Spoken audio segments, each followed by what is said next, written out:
सबसे बड़ा जो हुकूमत के लिए और एस्टेब्लिशमेंट के लिए प्रॉब्लम आ रहा है, ये एहतजाज अभी तक जो अनाउंस हुए हैं 31 मजीद जगहों पे भी हो रहा है पूरी दुनिया में।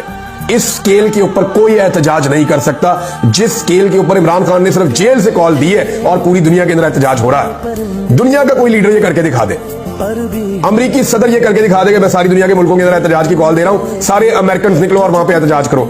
अमेरिकन सदर भी नहीं कर सकता। ये पाकिस्तान का एक साबिक वजीर आजम जेल में बंद है, उसने कॉल दी, जेल से पैगाम आया, सारी दुनिया के अंदर एहतजाज की कॉल हो गई। चंद जगहों के नाम भी मैं आपको बता देता हूं।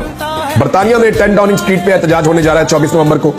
अमेरिका में 7 रियासतों में 7 मुख्तलिफ शहरों में एहतजाज होने जा रहा है। न्यूयॉर्क में, वाशिंगटन में, लॉस एंजलिस में, सैन डिएगो में, टेक्सास में, बोस्टन में, फिर डबलिन में एहतजाज होने जा रहा है। कनाडा में 2 शहरों में एहतजाज होने जा रहा है। इटली के 2 शहरों में एहतजाज होने जा रहा है। नॉर्वे के 2 शहरों में एहतजाज होने जा रहा है। ओस्लो में बहुत बड़ा एहतजाज प्लान किया है। ऑस्ट्रेलिया